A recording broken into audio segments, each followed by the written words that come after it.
Le centre communautaire de Paris, c'est l'espace privilégié de rencontre de tous les courants de la vie juive, de tous les hommes et de toutes les femmes. Et ce lieu, c'est un lieu où se déroulent de nombreuses activités, de nombreuses manifestations. Et je voudrais dire que dans ces semaines qu'on vient de passer avec le colloque Freud, avec les grands débats, les grandes leçons, va se dérouler à partir de 2010 les journées de la culture yiddish, la leçon traditionnelle d'Alain Menck, les leçons traditionnelles d'Alexandre Adler. On va avoir des expositions, des concerts, des débats, des projections de films. Et donc toute une série d'activités pour aboutir, par exemple, sur les journées de la mémoire.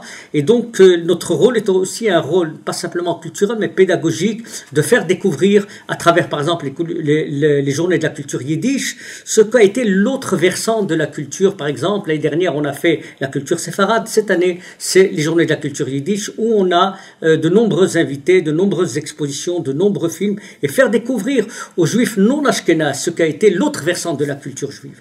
Voilà, donc une belle maison qui est reconnue dans ses qualités d'activité, où les intervenants sont invités en fonction de leurs compétences dans telle et telle thématique auxquelles nous souhaitons, par exemple, proposer au public, ce sont des problèmes d'économie, des problèmes de société, des problèmes d'éthique, des problèmes de santé, des problèmes de la paix dans le monde, de la faim dans le monde. Le centre communautaire, il n'y a pas de tabou dans les débats. Nous voulons avoir des débats pour tout public, et aujourd'hui c'est ça qui fait, je pense, la réussite de ce centre. Bien sûr, parfois certains disent c'est parfois des activités élitistes. Oui, c'est des activités élitistes, mais nous sommes pour l'élitisme pour tous. C'est-à-dire qu'il faut rehausser le niveau de connaissance, faire découvrir tous les problèmes. Le judaïsme a à dire dans tous les domaines, mais il a aussi à écouter.